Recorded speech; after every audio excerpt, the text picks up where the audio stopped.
Imagine two people walking down the same busy street at the same time, in the same city. The first person sees chaos. They see noise. They see traffic. They see an endless line of stressed-out people rushing to jobs they hate.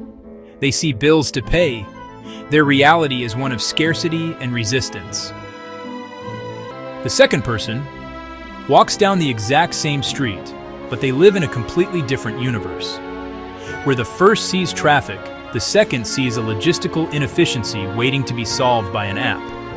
Where the first sees a line of stressed people, the second sees a massive market hungry for wellness solutions or entertainment. The second person doesn't see scarcity. They see an endless flow of transactions. They see opportunities. They see money. What differentiates these two people? It's not their intelligence. It's not their starting capital. It's not luck. It is their mental operating system. Welcome to the Sovereign Protocol. Today, I am not going to give you a secret investment technique. Today, we're going to do something much harder. We are going to perform surgery on your perception of reality.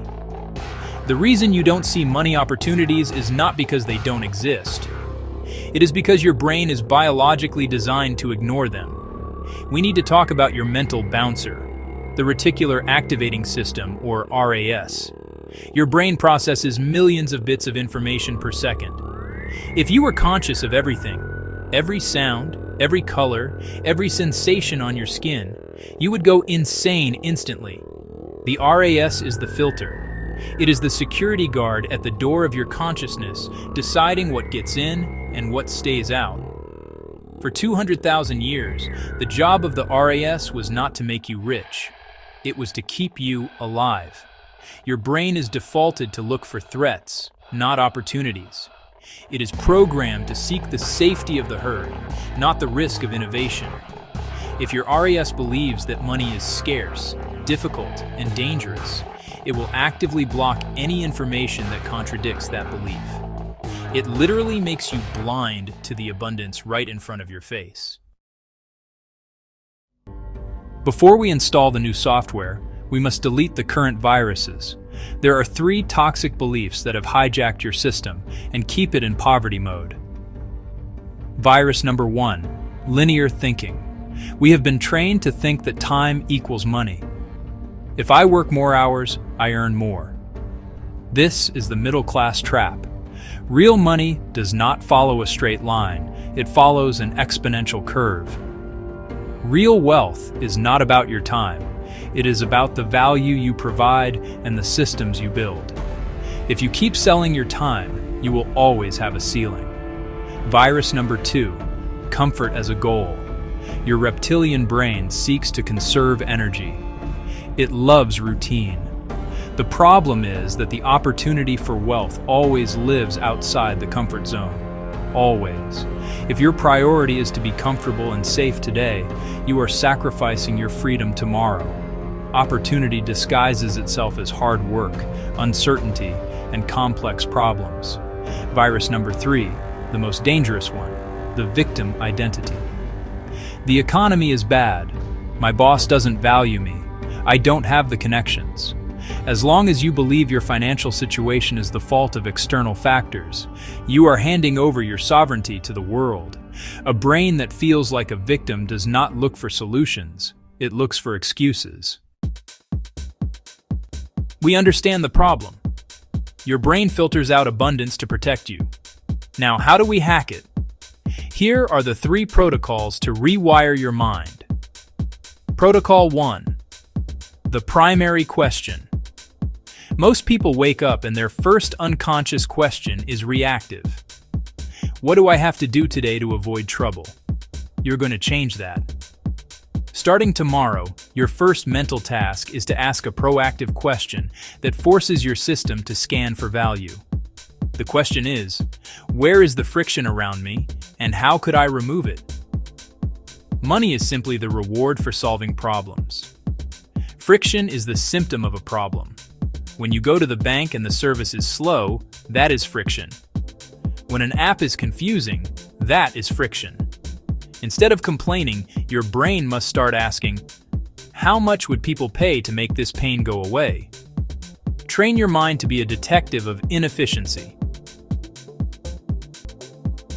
Protocol 2. The flow audit.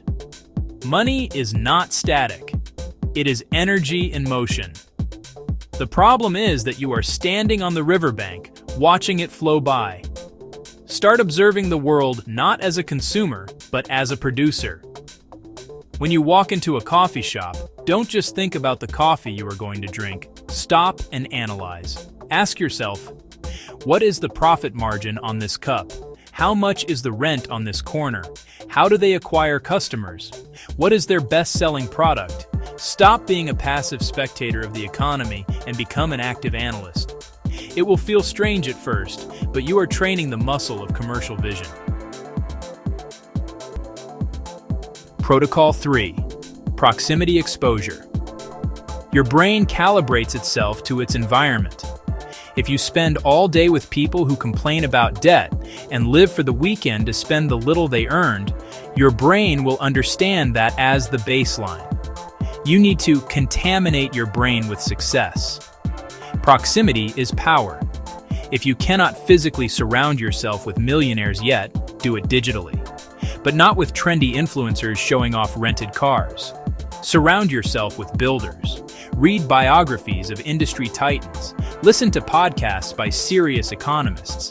Immerse yourself in communities where the norm is discussing ideas, not people.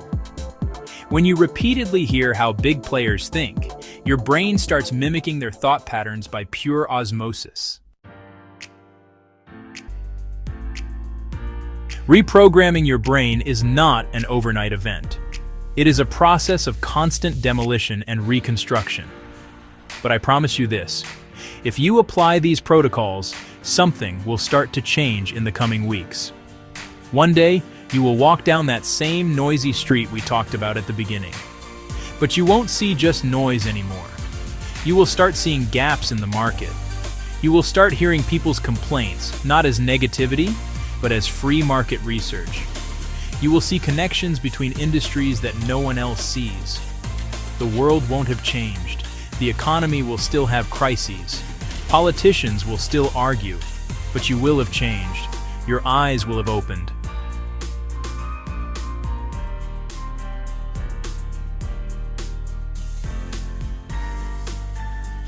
This isn't just about stacking money in a bank account.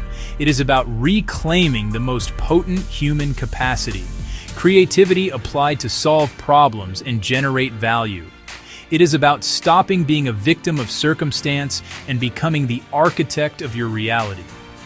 That is what it means to be initiated into the Sovereign Protocol.